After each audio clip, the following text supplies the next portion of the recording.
Manchester United အသင်းက Premier League ကလပ် Wolverhampton တိုက်စစ်ကစားသမား Matthias Mane ရဲ့ agent ဖြစ်သူနဲ့တွေ့ဆုံခဲ့ပြီးဆွေးနွေးပြောဆိုမှုအချို့ပြုလုပ်ထားပြီးဖြစ်တယ်လို့သိရပါတယ်။ Matthias Mane ဟာလက်ရှိမှာအသက်18နှစ်သာရှိသေးပေမဲ့ရေသွေးမြင့်တိုက်စစ်ကစားသမားတဦးဖြစ်လာဖို့အကောင်းဆုံးခြေစွမ်းကိုပိုင်ဆိုင်ထားတာပါ။ Man United အသင်းတာဝန်ရှိသူတွေက Mane ကိုအလွန်သဘောကျနေပြီး United ရဲ့ scouting အဖွဲ့တွေကလည်း Wolverhampton အသင်းပွဲစဉ်တွေမှာစတိုက်ဆိုသလိုတွားရောက်လေ့လာမှုတွေပြုလုပ်နေတယ်လို့သိရပါတယ်။လက်ရှိ Premier League မှာ Wolverhampton အသင်းကအမှတ်ပေးစရာအောက်ဆုံးမှာရပ်တည်နေပြီးလာမယ့်ရာသီတန်းဆင်းနိုင်ခြေရှိတာကြောင့်ဗန်နာရေးအတွက်ကစားသမားကောင်းအချို့ကိုရောင်းချရနိုင်တဲ့အခြေအနေလည်းရှိနေပါတယ်။ဒါပေမဲ့ Wolverhampton အသင်းတာဝန်ရှိသူတွေဟာဒီလူငယ်လေး Matthias Mane ကိုလုံးဝမရောင်းချလို့ပဲသူတို့အသင်းမှာဆက်လက်ထိန်းထားဖို့ကြိုးစားနေတယ်လို့သတင်းတွေထွက်ပေါ်နေပါတယ်။တစ်ဆက်တည်းမှာပဲအခြားအသင်းကြီးတစ်သင်းဖြစ်တဲ့လီဗာပူးအသင်းကလည်း Mane ကိုစိတ်ဝင်စားနေပြီးလာမယ့်ရာသီပြောင်းရွှေ့ကာလမှာ Man United အသင်းနဲ့အပြိုင်ဒီပြောင်းရွှေ့ကိုအမှန်တကယ်လှုပ်ဆောင်ဖို့ကြိုးစားသွားနိုင်တယ်လို့သိရှိရပါတယ်။တက်ငယ်ရွယ်ပင်ပဲ Premier League အတွေ့အကြုံရှိပြီးအသင်းကြီးမှာချက်ချင်းအားဖြည့်ဝင်ရောက်ကစားနိုင်မဲ့ကစားသမားဖြစ်တာကြောင့် United ကလာမယ့်ရာသီမှာလက်တွေ့အကောင့်ထဲပေါ်ခေါ်ယူသွားနိုင်မလားဆိုတာစိတ်ဝင်စားစောင့်ကြည့်ကြရမှာပါ။ Man United ပြည်သက်တွေအနေနဲ့ရောဒီကစားသမားကိုမြင်ကဘယ်လိုရှိပါလဲ။ Matthias Mane ကို United အသင်းစီခေါ်ယူသင့်လားကောမမှာဆွေးနွေးသွားလို့ရပါတယ်။ Manchester United အသင်းက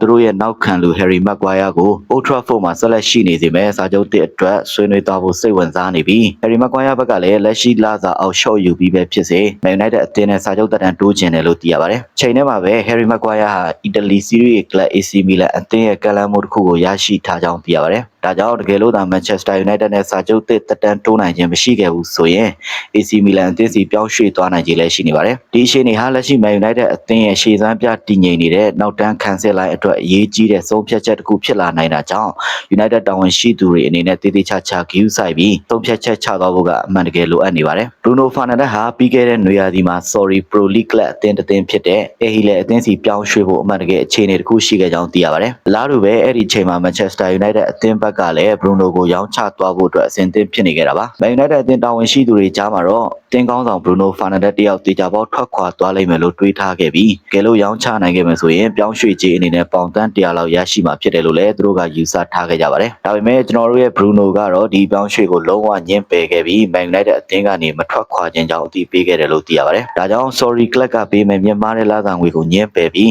Man United အပေါ်ထားတဲ့သူ့ရဲ့တစ္ဆာရှိမှုကိုပြသနေတယ်လို့လက်ရှိအချိန်အခု United ရဲ့ခြေစွမ်းနဲ့ရလဒ်ပိုင်းတွေပြန်လည်ကောင်းမွန်လာတဲ့အခန်းကဏ္ဍမှာ Bruno ကအဓိကကျနေတာကြောင့် Man United အတွက်လည်း Bruno ကိုဆက်ရှိစေခဲ့တာကမှန်ကန်တဲ့ဆုံးဖြတ်ချက်တစ်ခုဖြစ်လာခဲ့တာပါ။ Man United ဟာဘရာဇီးကအသက်16နှစ်သာရှိသေးတဲ့ Gabriel Vinano ကိုစိတ်ဝင်စားနေတဲ့ကလပ်တွေထဲမှာပါဝင်လာပါတယ်။ဒီကစားသမားဟာဘရာဇီးကလပ်အသင်းတစ်သင်းဖြစ်တဲ့ Mineiro လူငယ်အသင်းမှာကစားနေသူဖြစ်ပြီးဘရာဇီးလူငယ်ဘောလုံးသမိုင်းမှာတစ်နှစ်အတွင်းဂိုး80ကျော်သွင်းယူထားနိုင်တဲ့ပထမဆုံးလူငယ်ကစားသမားဖြစ်တယ်လို့သိရပါတယ်။ Manchester United ကနောက်လာမယ့်ဘောလုံးရာသီမှာအသင်းကစားသမားတွေကိုလစာပေးချေရမှုနဲ့ပတ်သက်ပြီးလက်ရှိကုန်ကျငွေပမာဏထက်အများကြီးလျော့နေသက်သာသွားနိုင်ခြေရှိနေပါတယ်။ပတ်ချက်မှုတွေအရပေါင်တန်း90ကနေ65တန်းလောက်ထိသက်သာသွားမှာဖြစ်တယ်လို့သတင်းတွေကဖော်ပြကြပါတယ်။လက်ရှိတစ်ပတ်လစာပေါင်3သိန်းခွဲရရှိနေတဲ့ကာလိုကစီမီရိုကလာမယ့်2026နွေရာသီမှာထွက်ခွာတော့မှာကြောင့်တစ်နှစ်လုံးစာပေါင်18တန်းကျော်အထိသက်သာသွားနိုင်ပြီးတစ်ပတ်ကိုပေါင်2သိန်းလစာပေးချေနေရတဲ့ဂျီဒန်ဆန်ချိုကိုလည်းရာသီကုန်မှာစာချုပ်တက်တန်းမတိုးတော့တာကြောင့်သူ့အတွက်တစ်နှစ်စာပေါင်10တန်းကျော်အထိလစာကုန်ကျမှုငွေကိုချော့ချသွားနိုင်မှာပဲဖြစ်ပါတယ်။နောက်ထပ်အရေးကြီးဆုံးကတော့တစ်ပတ်ပေါင်3သိန်းအထိရရှိနေတဲ့မာကာရက်ရှ်ဖို့ကို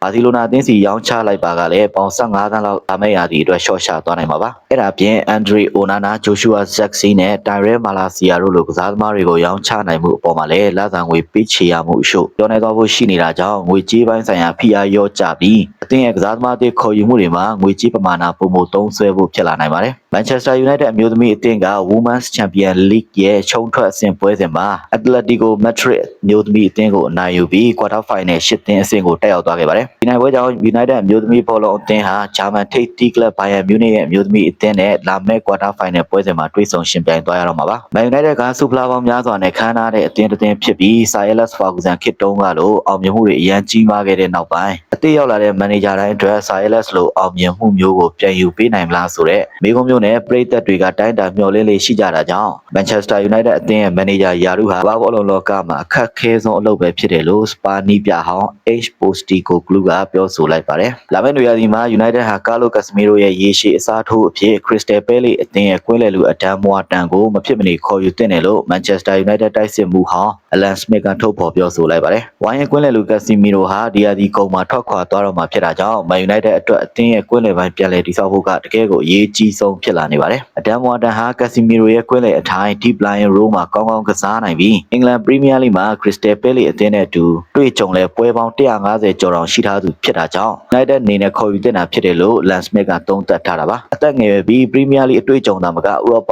ပွဲစဉ်အတွေ့အကြုံအချို့လည်းရှိတဲ့ဒမ်ဝါတန်ကိုမန်ယူနိုက်တက်အသင်းကသူတို့ရဲ့ကွင်းလယ်တနေရာအတွက်မဖြစ်မနေလိုအပ်နေချိန်မှာအမှန်တကယ်ခေါ်ယူသွားနိုင်မလားစောင့်ကြည့်သွားကြရမှာပါ။မန်ချက်စတာယူနိုက်တက်အသင်းကလာမယ့်မတ်လ20ရက်တောက်ချာနေ့မှာဘုံမောက်အသင်းကိုရှင်ပြိုင်မဲ့အဝေးကွင်းပွဲစဉ်အတွက်တင်ပရိသတ်တွေကို free return transport လုပ်ပေးသွားမယ်လို့ကြေညာလိုက်ပါတယ်။ဘုံမောက်ရဲ့အိမ်ကွင်းကပရီးမီးယားလိကွင်းနေတဲ့မှာအသေးဆုံးကွင်းဖြစ်ပြီးပရိသတ်ဝန်ဆန့်မှုလည်း11000ကျော်ပဲရှိတာကြောင့်အဝေးကွင်းပရိသတ်ဖြစ်တဲ့ United ပရိသတ်တွေအတွက်လည်းလက်မှတ်ရေးအတွက်1299ဆောင်သာရရှိထားပါတယ်။ပြဿနာကတော့ပွဲပြီးချိန်မှာ Manchester ဘက်ကိုပြန်လာဖို့ public transport မရှိသလိုဖြစ်နေတဲ့အတွက်တွားရောက်အားပေးမဲ့အနေငယ်သော Manchester United ပရိသတ်တွေအတွက်ပွဲပြီးလို့ပြန်လည်ခီးကအခက်အခဲအရှို့တေချာပေါက်ရှိလာနိုင်ပါတယ်။ဒါကြောင့်အဲ့ဒီညဘုံမောက်အသင်းနဲ့အဝေးကွင်းပွဲစဉ်ကိုတွားရောက်ကြည့်ရှုမဲ့ Man United ပရိသတ်တွေရဲ့အပြန်ခီးအတွက် Manchester United အသင်းဘက်က free season ပေးသွားမှာဖြစ်ပြီးဒီအတွက်ငွေကြေးတစ်စုံတရာပေးဆောင်ရမှာမဟုတ်ဘူးလို့လည်းသိရပါတယ်။ David Austin ရဲ့ဖော်ပြချက်အရ Manchester United အသင်းဟာတောင်မန်တိုက်စစ်ကစားသမားဂျေဒန်ဆန်ချိုကိုလာမယ့်နွေရာသီမှာအသင်းကနေအလွတ်နဲ့ထွက်ခွာခွင့်ပေးသွားဖို့ရှိတယ်လို့သိရပါတယ်။ဂျေဒန်ဆန်ချိုဟာ Man United ကိုရောက်ရှိချိန်ကစပြီးပုံမှန်ခြေစွမ်းမပြသနိုင်ပဲရုန်းကန်နေခဲ့ရတာကြောင့်ချာကလပ်အသင်းတွေမှာသာအချိန်တော်တော်များများအငှားပြန်ထွက်ကစားနေခဲ့ရတာပါ။လက်ရှိလည်း Aston Villa အသင်းမှာအငှားတွားရောက်ကစားနေပေမဲ့25ပွဲမှာတကူသာသွင်းယူထားနိုင်ပြီးခြေစွမ်းကောင်းပြသထားနိုင်ခြင်းမရှိသေးပါဘူး။ဒေါ်မော်အသင်းကနေပေါင်83တန်းဝန်းကျင်နဲ့ဈေးကြီးပေးခေါ်ယူခဲ့ရတဲ့ဒီကစားသမားကိုအလွတ်နဲ့ပြန်လည်ထွက်ခွာခွင့်ပြုလိုက်ရတာက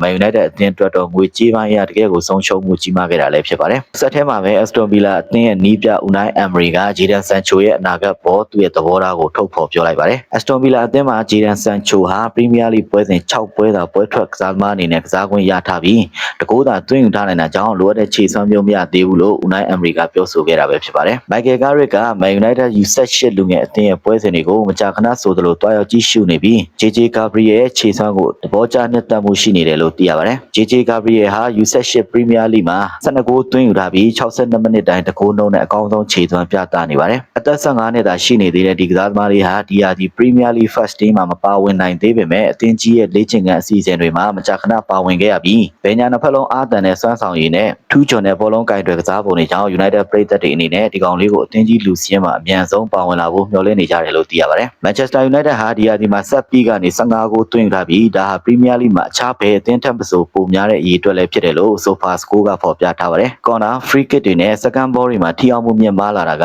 United ရဲ့ဆက်ပြီး Coaching Setup နဲ့ Area Presence တိုးတက်လာတာကိုပြသနေတယ်လို့ဆိုပါတယ်။ဆက်ထဲမှာပဲဒီယာဒီ Manchester United အသင်းက Premier League မှာသွင်းဂိုး48ဂိုးသွင်းယူထားပြီးဒါဇယားထိပ်ဆုံးက Arsenal နဲ့ Manchester City တို့ပြီးရင်အများဆုံးသွင်းဂိုးပမာဏလည်းဖြစ်ပါတယ်။တိုက်စစ်ပိုင်းကတော့ United ဟာကောင်းမွန်တဲ့အနေအထားတစ်ကိုပိုင်ဆိုင်ပေမဲ့ခံစစ်ပိုင်းမှာတော့အနေငယ်အားနည်းမှုတချို့ရှိနေပါတယ်။လက်ရှိအချိန်ထိသွင်းဂိုး38ဂိုးခွင့်ပြုပေးထားရပြီး16နေရာက Spa အသင်းနဲ့အဆင့်10က Newcastle အသင်းတို့ရဲ့ပေးဂိုးရေတွက်နဲ့တူညီနေပါတယ်။အဆင့်19နေရာမှာရှိတဲ့ Nottingham Forest တောင် Manchester United ထက်ပေးဂိုးတဂိုးသာပိုများနေပါတယ်။တိုက်စစ်ကောင်းသလိုခံစစ်ပိုင်းကိုသာပြန်လည်ပြုပြင်နိုင်မယ်ဆိုရင် United ဟာဒီယာဒီကုံမှာ Top 4နေရာအတွက်တရားပေါက်စိန်ခေါ်နိုင်တဲ့အခြေအနေကိုရောက်နိုင်ပါတယ်။ United အသင်းရဲ့ဗဟိုနောက်ခံလူ Matthias Delay ဟာနောက်ကျောဒဏ်ရာပြဿနာကြောင့်3လကြာအနားယူခဲ့ရပြီးနောက်မှာတော့လာမယ့် match လထဲမှာပြန်လာနိုင်မှုရည်မှန်းထားကြောင်းသိရပါတယ်။လက်ရှိ Man United နောက်တန်းမှာ Lisandro Martinez နဲ့ Harry Maguire တို့နှစ်ယောက်ကတည်တည်ငြိမ်ငြိမ်နဲ့အကောင်းဆုံးခြေစွမ်းပြသထားနိုင်ပေမဲ့သူတို့ထဲကတယောက်ယောက်သာဒဏ်ရာရရှိခဲ့မယ်ဆိုရင်အတွေ့အကြုံရှိနောက်တန်းကစားသမားတယောက်ကိုအစားထိုးဖို့လိုအပ်လာနိုင်တာကြောင့် Matthias Delay ဒဏ်ရာကနေပြန်လည်သက်သာလာပြီးပါဝင်လာနိုင်ဖို့က